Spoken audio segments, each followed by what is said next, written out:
Undurkan diri. Kenapa malu-malukan diri?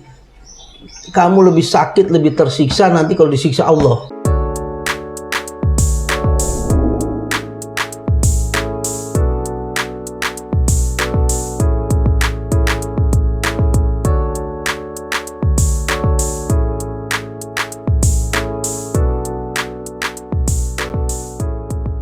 Assalamualaikum warahmatullahi wabarakatuh. Waalaikumsalam. Apa kabar rekan-rekan sahabat kopi? Kita saat ini podcast bareng bersama Dang Ike, yang mana dia adalah tokoh masyarakat dan pakar politik. Apa kabar Dang Ike? Baik, sehat, senang terus. Iya. Tema hari ini berbicara terkait pilkada di Lampung, adalah spesifikasi untuk seorang pemimpin kepala daerah di mata Dang Ike selaku mantan seorang pemimpin di institusi Polri itu seperti apa, Dang? Ya, terima kasih. Ini pertanyaan menarik. Masalah kepemimpinan. Nah, kepemimpinan itu tidak langsung lahir. Itu tidak tiba-tiba pemimpin itu jadi itu ya. Pemimpin itu harus berlatih, merasakan ya, mempunyai semangat, bakat, jadi bukan langsung tiba jadi. Nah, oleh karenanya kalau mau jadi pemimpin yang baik ya, seperti kata Nabi hadisnya ya, manusia yang baik itu manusia yang bermanfaat buat orang banyak. Jadi apa yang kita udah lihat ini, kita contohkan aja, pemimpin itu harus berakhlak. Kalau nggak punya akhlak nggak bisa, gitu. Ya harus akhlak punya. Nah yang kedua harus punya ilmu. Nggak bisa pemimpin bodoh gitu ya, pemimpin nggak mau ini, nggak mau tahu, nggak bisa. Kemudian pemimpin harus punya pengetahuan, nah ilmu pengetahuan, ya. Nah jadi karakternya tadi, akhlak, ilmu, dan punya pengetahuan. Nah, pemimpin itu nggak mungkin nggak punya strategi, nggak mungkin pemimpin itu tidak punya ide. Ya kalau nggak mau jadi pemimpin, diam saja apa gunanya? Nah dia harus punya strategi, ada ide, kemudian pemimpin yang bagus itu tadi. Hadis Nabi bermanfaat. Bagaimana bermanfaat? Ya sering-sering silaturahmi, sering ini. Kita lihat. Khalifah itu tidak ada yang mau. Zaman Nabi berpolitik, zaman itu bernegara, nggak ada khalifah yang mau jadi khalifah. Padahal khalifah itu apa? Lebih besar dari kepala negara presiden. Dia pemimpin umat. Ya. Abu Bakar, Umar, nggak ada yang mau jadi khalifah kalau nggak dibayar. Karena apa? Dia takut sama Tuhan. Dia takut amanah itu kalau nggak bisa dilaksanakan. Nah itu pemimpin. Kalau sekarang kan siapa yang mau jadi pemimpin? Ya 1000 orang yang mau jadi pemimpin. Kalau dulu pemimpin nggak ada yang berani karena dia takut kepada Allah. Nah itulah yang namanya akhlak. Itu janji-janji apa itu nggak akan. Nah terakhir dekati rakyat. Kita lihat Umar, Abu Bakar, dia adalah khalifah. Dimaki-maki oleh orang yang makan-makan pinggir jalan, nggak punya apa-apa, ya kan? Padahal itu dia dengar, saya khalifah dihujat nih orang-orang. Nah, dia pulang ke rumahnya karena di rumahnya banyak gandum, dia makan enak tapi rakyatnya yang enak. Dia bawa gandum itu, dia kasih. Waktu dia kasih sama orang yang tadi menghujat, dia nggak tahu kalau itu Umar, Abu Bakar. Itu bayangkan yang dihujat dia lagi ngasih. Nah itu yang saya maksud, pemimpin itu dekat sama rakyat. Tahu kalau rakyat tuh nggak makan, tahu kalau rakyat itu tidur susah, datengin. Jangan pemimpin di rumahnya makan mewah-mewah, enak-enak, tidurnya di kasur yang bagus, rakyatnya tidur di emper-emper. Nah pemimpin lu lihat itu. Nah, sekarang mana? Ya kan janji-janji pemilu aja gitu. Jadi bagaimana pemimpin? Harus berakhlak. Ini kunci akhlak ini.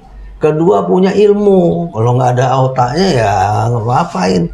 ya kan? Nah, baru dia punya pengetahuan yang banyak, gitu. Yang ketiga, dekati rakyat. Apa strategi? Dia punya strategi, ya kan? Nah, baru dekati rakyat, karena dia itu apapun memimpin tetap akan bertanggung jawab pada Allah. Itu, ya kan? Tadi Umar, rakyatnya nggak makan, diambil gandum kasih sama rakyatnya. Rakyatnya nggak tahu kalau itu khalifah. Nah, begitulah kita sekarang. Sekarang kan mau menjadi pemimpin, mau dihujat-hujat ya biarin aja. Padahal amanah itu dipertanggungjawabkan di akhirat nanti. Gitu saya. Oke, Dang. Jika memang pemimpin ini menurut Dang Ike itu telah memenuhi syarat, artinya sebagai kepala daerah itu, sekarang giliran partai. Partai ini kan juga harus selektif itu, Dang. Ya. Melihat background calon tersebut, sehingga pemimpin yang akan dipilih ini akan memberikan kemaslahatan untuk orang banyak. Ya. Nah, menurut Dang Ike seperti apa, Dang? Pemimpin dari partai politik. Iya. Sekarang kita lihat apa yang terjadi dinamika pemilihan gubernur, wali kota, bupati. Coba lihat dinamika. Partai aja menurut saya gagal di dalam pengkaderan. Ya kan? Tuh, partai itu mengkader bagi pemimpin yang akan datang. Gitu. Calon-calon pemimpin yang dipilih, yang dikader oleh dia yang terbaik, kalau dia nanti jadi pemimpin. Nah, sekarang kita lihat ada pemimpin partai tidak didukung kadernya. Nah, gimana? Malah didukung kader partai lain. Nah, sama saya bilang, saya punya anak, gitu, ya kan? Saya pengen anak saya bagus. Saya kader anak saya supaya pintar. Nggak mungkin orang lain, saya kader dulu, anak saya dulu dong. Nah, begitu juga di dalam dunia politik, partai sudah harus dari awal sudah mengkader calon-calon dari kader. Karena mereka akan memimpin dan partai ini tahunya hebat. Tapi pada masanya kayak sekarang ini banyak partai tidak mengusulkan kadernya. Bahkan ada yang calon kosong ya. Lah iya, jadi saya berpikir gagal partai mengkaderkan anggotanya. Padahal kader itu harus dari partai itu. Apalagi ketua partai sampai pindah. Sampai nggak diangkat oleh partai sendiri. Nah, ini gagal dalam pengkaderan. Sementara partai itu harus dari pengkaderan, gitu, ya kan, supaya bagus. Walaupun dalam hukum boleh-boleh saja, sah-sah saja, nggak ini pakai orang lain juga boleh. Tapi kan alangkah indahnya, alangkah eloknya, cantiknya kalau orang partai itu yang dikader. Jadi sudah disiapkan secara matang. Nah, sekarang ini kan terkait tokoh-tokoh di daerah kita ini, Dang, ya kan, tokoh kita ini di Lampung ini sebenarnya banyak gitu kan yang punya kemampuan dan layak. Namun sayangnya nih sedikit orang untuk melihat dan bahkan mungkin tutup mata. Nah, ini seperti apa ini, Dang? Bagaimana supaya arahnya supaya tokoh kita ini bisa diterima gitu di partai politik ini gitu. Ya. Tadi saya katakan, pemimpin itu tidak langsung lahir jadi. Dia harus dalam proses. Ya. Jadi pemimpin itu proses untuk menjadi pemimpin, bukan langsung jadi. Gitu. Nah, saya katakan gitu. Bagaimana? Ya dari awal dia sebagai, ya kita ambil dari SMA, masuk mahasiswa. Mahasiswa pun banyak. Kader-kader pemimpin, contoh HMI, apalagi tuh. Selain AMI, GMII, KNPI, lah itu kan kader-kader untuk pemimpin. Nah, siapkanlah mereka itu. Nah, pada saat mereka terjun ke partai, siapkan dari partai itu. Nah, ini persiapan pelatihan ini tidak step by step dievaluasi diinikan, sehingga pada masanya nanti dia siap untuk dicalonkan jadi pemimpin, sudah siap. Nah, sekarang nggak siap, bahkan ada kader yang jadi pemimpin tapi nggak pernah jadi kader. Tiba-tiba kenapa? Muncul gitu. Muncul loh, kader aja belum, belum pernah jadi anggota, kok bisa orang ini jadi gitu loh. Nah ini menurut saya juga kegagalan, walaupun itu boleh. Iya. Boleh, nggak ada masalah, nggak ada pelanggaran, boleh, silakan. Etikanya ya, Dang, ya? Etikanya secara ini nggak pas. Sementara pemimpin itu tidak langsung muncul dari ini, dia harus ada proses lahir itu. Nah gitu. Itu saja belum tentu mantap kalau dia dinilai nggak mantap gitu. Ya, nah jadi ada proses pelatihan, ada proses penglihatan, ada proses yang dia rasakan. Iya. Gitu. Iya, Dang. Nah, ini kan ada menuju ke Pilwakot ini dan Pilbub di Lampung ini ada beberapa sampel yang kita ambil ini, Dang. Salah satunya adalah mantan kepala dinas. Ya, dia kan mencalonkan dari nomor urut 1 Bunda Rehana yang diusung dari PDIP. Nah, mengenal sosok ini seperti apa menurut Dang Ika, Bunda Rehana ini? Ya. Rehana itu kan dikenal orang kepala kesehatan yang sudah 3 periode istilah kata orang. Kalau bilang orang ini sudah 3 gubernur nih yang. Nah, kalau kita melihat dari sosoknya mungkin dia paham dalam dunia PNS, pegawai negeri sipil, oke. Dia paham dalam bidang kedokteran, karena dokter, mungkin ahli, boleh itu. Tapi itu kan nggak cukup untuk jadi seorang pemimpin, ya kan? Kan nggak cukup untuk jadi seorang pemimpin, gitu. Tapi kalau melihat dari identitas pekerjaan, udah PNS sudah 30-40 tahun, dokter, gitu, ya. 3 gubernur dia sudah liwati dengan gitu. Tapi apakah menjamin itu menjadi pemimpin yang baik? Nanti belum tentu, gitu. Ya, karena tadi pemimpin itu ya harus menguasai ilmu yang banyak. Tapi yang juga yang nggak bisa dilihat akhlak tadi. Kemudian kedekatannya di masyarakat. Loh, karena dia PNS ya, karena kepala dinas, apakah dia sudah dekat sama masyarakat? Kan belum tentu. Jangan-jangan hanya di kantor saja sama anak buahnya saja, pulang pergi, besok kerja lagi. Nggak menjamin untuk menjadi ini. Tapi kalau dilihat dari standar PNS-nya sudah 30-40 tahun, oke lah, bisa. Terus dia juga punya nilai akademis yang bagus, doktor juga, boleh aja dilihat itu. Tapi menjamin dia jadi pemimpin terbaik, belajar dulu, berlatih dulu, gitu. Ya, kita uji dulu dia bisa tidak jadi pemimpin. Ya berarti kalau caranya atau salah itu tidak ada masalah. Mau dia dokter atau dia PNS silakan aja. Itu boleh. Tapi kan belum menjamin dia bisa hebat, minta bagus, kita ini kan belum tentu. Iya. Nah, itu jangan-jangan dia hanya tahu tentang kesehatan, sementara pemimpin itu harus tahu semua ilmu. Nah, gitu. Semua bidang ya. Bidang ilmu. Ya. Oh ya, Dang. Selain Rehana kan di Pilwakot ini ada Bunda Epa ya, sama-sama Bunda. Nah, yang diusung oleh Partai Gerindra nomor urut 2. Nah, menurut Dang Ika terkait Bunda Epa yang memang punya latar backgroundnya pernah menjadi wali kota ini, gimana ini, Dang? Ya. Sekarang baru saja jadi wali kota, ada PLT kan? Ya. Gitu. Ya. Sekarang kita melihat tadi saya katakan gitu.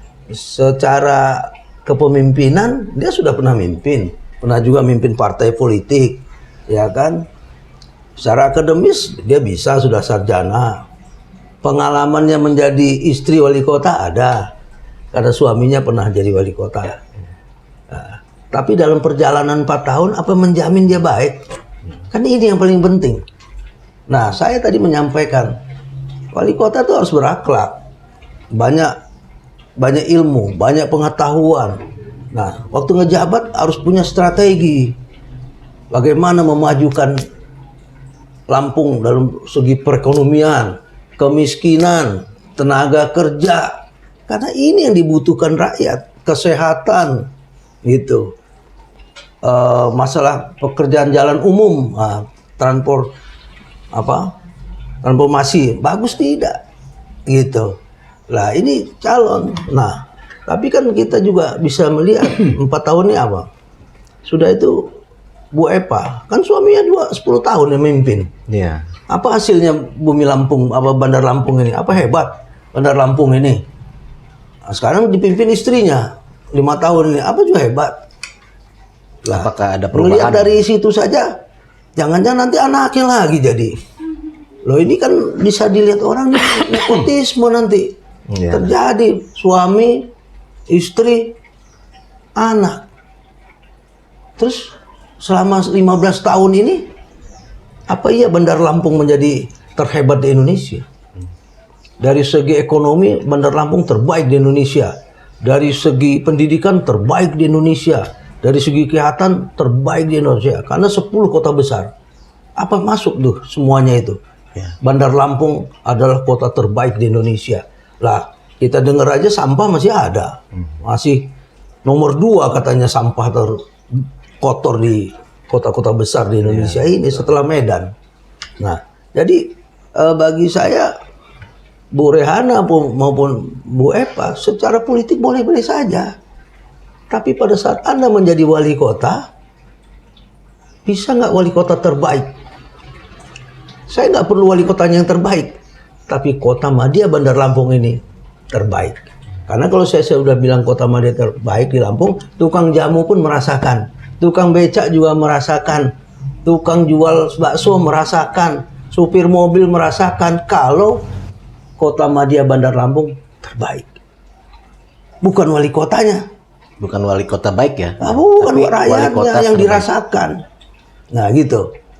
Sehingga tukang jual sayur senang nih, wali kotanya bagus, kita bahagia. Tukang jamu senang, kita bagus. Tukang bakso pinggir jalan senang, wali kotanya bagus. Supir mobil, ojol, apa gojek bagus, enak gitu. Nah, kalau mereka rakyat-rakyat yang di bawah ini sudah merasakan enak, pasti kota itu berhasil. Ya. Nah, sekarang kita lihat, saya lihat tadi Bu Rehana udah pegawai jadi kepala dinas 13 tahun. Nah, ini Bu Epa udah 5 tahun, suaminya 10 tahun. Nah, di mana ini perubahan Bandar Lampung?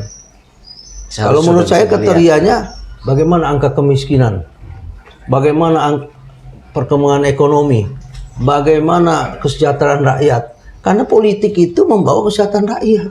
Ya. Nah, sejahtera tidak rakyatnya.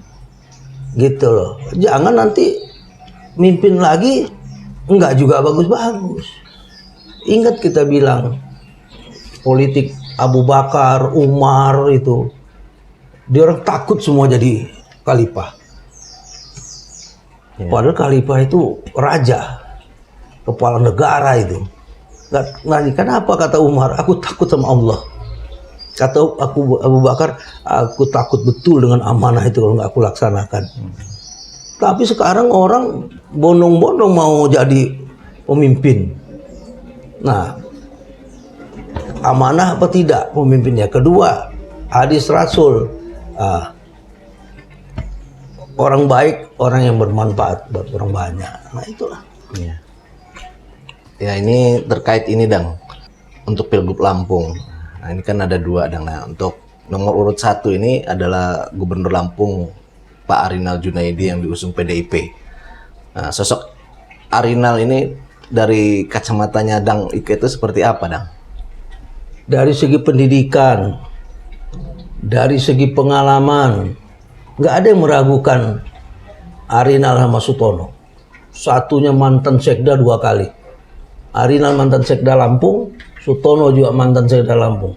Arinal mantan gubernur Lampung. Apa yang diragukan? Ya kan? Itu nggak ada yang diragukan sama mereka. Nah, tapi kan kalau dilihat dari kader agak mimpang tuh. Yang satu kader Golkar bisa diambil PDI. Nah, Golkarnya sendiri nggak ngaderin dia. Nah, berarti ada salah di dalam ini pembinaan ini. Tidak ada kepercayaan dari partai terhadap kader. Ini udah salah. Padahal kader itu dari bawah diasuh terus, diasah sampai tadinya golok yang nggak bisa motong kayu, sekarang golok bisa tajam motong kayu. Nah, sampai pengalaman itu. Jadi nggak diragukan kan, gitu. Tapi faktanya 5 tahunnya apa? Gitu, dalam kepemimpinan. Padahal ini tuh sudah tokoh-tokoh PNS top ini. Dilihat dari pengalaman Pak Arinal, pernah sekda, pernah kepala dinas, gubernur. Pak Sutono pernah kepala dinas, pernah sekda,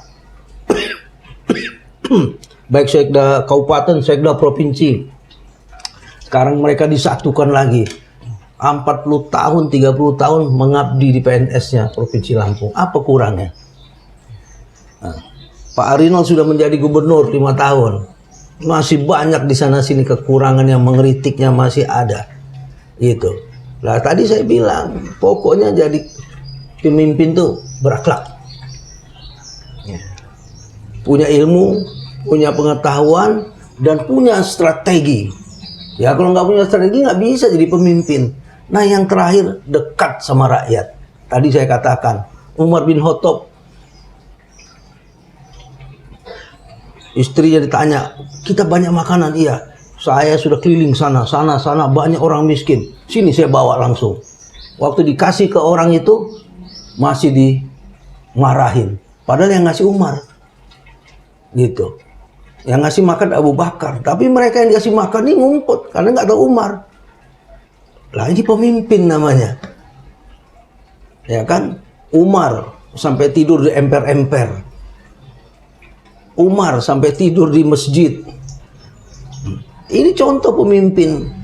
Apa sekarang nggak bisa diterapkan? Bisa kalau mau. Jangan sibuk di kantor aja. Lihat tuh rakyat lapar. Lihat tuh yang belum pengangguran. Lihat itu yang di rumah sakit itu gimana. Nah pemimpin tuh harus gitu. Gitu. Jangan di ruang AC aja. Ya kan. Jangan hanya bisa nunjuk-nunjuk merintah begini. Gitu. Kalau dilihat di Jalan Tugadipura ada tukang sapu. Sekali-sekali gubernur nyapu kenapa? Sekali-sekali wali kota nyapu. Sekali-sekali wali kota ngangkat sampah. Dilihat rakyat juga nggak apa-apa kok. Bagus. Ya kan. Sekali-sekali gubernur, wali kota, bupati datang. Waduh, lihat orang pengemis tuh. Nggak minum. Kasih minum di situ. Bukan itu pencitraan ya, Dang ya? Oh, nggak usah pencitraan. Faktanya harus begitu. Ya kan. Nah ini kan ada satu lagi, Dang. Untuk tokoh muda yang mencalonkan diri ya. Dari nomor urut 2 RMD, Rahmat Mirzani Jausal, yang diusung oleh Partai Gerindra ya. Nah, tokoh muda yang dilihat saat ini dari pandangannya Dang Ika ini seperti apa ini, Dang? Ya memang RMD ini, Dang. Bagi saya melihatnya wajar-wajar aja dan bisa-bisa aja. Ya boleh-boleh saja. Tapi bagaimana partai tadi mengkader partainya. Ini bagi saya penting. Gitu. Jadi pemimpin itu tidak boleh bleng jadi gitu aja, nggak bisa. Ya, tadi Pak Sutono, Arinal itu 40 tahun jadi PNS, masih juga belum berhasil dengan baik. Nah, begitu Mirja sama Jihan harus banyak berlatih dari sekarang, belajar, persiapkan dirinya gitu supaya nanti jadi pemimpin bagus yang seperti diharapkan oleh rakyat banyak. Itu oke-oke saja dia anak muda, punya perkembangan pemikiran baru, gitu, ya. Nah, silakan, tapi tetap harus banyak yang dia ambil perubahan-perubahan untuk kebaikan, gitu. Nggak bisa. Hadis Nabi itu penting bahwa manusia yang bermanfaat itu, manusia baik itu manusia yang bermanfaat, gitu. Yang saya bilang tadi, Umar nggak bisa lihat rakyat yang lapar langsung dia kasih makan. Ada nggak pemimpin sekarang yang begitu? Nah, pemimpin sekarang ini harus lihat yang dipentingkan rakyat sekarang ini pertumbuhan ekonomi bagus, pertumbuhan pendidikan bagus, pertumbuhan jalan-jalan, transportasi itu bagus, ya kesehatan bagus, pangan bagus. Ini harus didahului dan ini nggak bisa ada di kantor saja, cek. Gitu ya, dicek betul-betul apa masih ada rakyat miskin di Lampung. Nah, gimana diatasi? Betul gak ekonomi Lampung nggak naik-naik? Betul kalau kita miskin tambah banyak, ini bagaimana ngatasinya ini, ya kan? Nah ini kan harus turun di lapangan, jangan hanya turun gitu aja, gitu. Cek betul, saya kan pengalaman dalam pemimpin, gitu, ya kan? Oke. Ya, ini pertanyaan terakhir nih, Dang. Ini kan apabila para pemimpin yang telah dicalonkan ini, yang sekarang ini, mereka terpilih nanti kan, dipilih oleh rakyat, karena dipilih oleh suara rakyat. Nah, apabila mereka ini ternyata tidak menepati janji nih, Dang, segala sesuatunya mereka hanya menang berdasarkan janji-janji palsunya ya, Dang ya. Nah, ini sanksi apa kira-kira ya, Dang, yang cocok kepada oknum-oknum pemimpin yang selama ini yang akan ingkar janji ini, Dang? Kan pemimpin pakai tahap. Nah, di tahap 1, 2, 3, 4 misalnya. Nah, kalau 1, 2, 3, 4 nggak bisa, dia ngundurkan diri aja. Harusnya gitu ya, Dang? Iya, pemimpin tuh ngundurkan diri. Gitu. Jangan malu-malu. Ada penggantimu yang lebih bagus kok. Kalau kamu nggak mampu. Gitu. Jangan malu, jangan takut. Ngundurkan diri. Gitu. Ya kan, makanya waktu jadi pemimpin jangan usah lah pakai uang, bayar-bayar ini, pakai duit, pakai ini segala. Berani nggak sekarang pemimpin ini yang nyalon gubernur, wakil gubernur, bupati, wali kota nggak pakai duit? Pasti nggak ada. Semuanya ngandalkan duit. Kalau nggak ada duit kita nggak berani. Kalau nggak ada duit kita nggak berani. Tadi saya udah bilang Umar bin Khattab itu ditunjuk aja nggak, padahal mau ditunjuk jadi apa? Kepala negara. Khalifah itu kepala umat. Gitu, lebih tinggi dari presiden satu negara. Dia umat. Gitu loh. Tapi nggak ada yang mau, takut. Takut apa? Aku takut mempertanggungjawabkan ini depan Allah katanya. Nah, kalau kita ini mau semua angkat tangan. Gitu. Nggak ada takutnya. Ya kan, nah sanksinya mengundurkan diri aja daripada dimundurkan oleh gerakan mahasiswa, gerakan buruh, gerakan rakyat. Undurkan diri. Kenapa malu-malu undurkan diri? Kamu lebih sakit, lebih tersiksa nanti kalau disiksa Allah.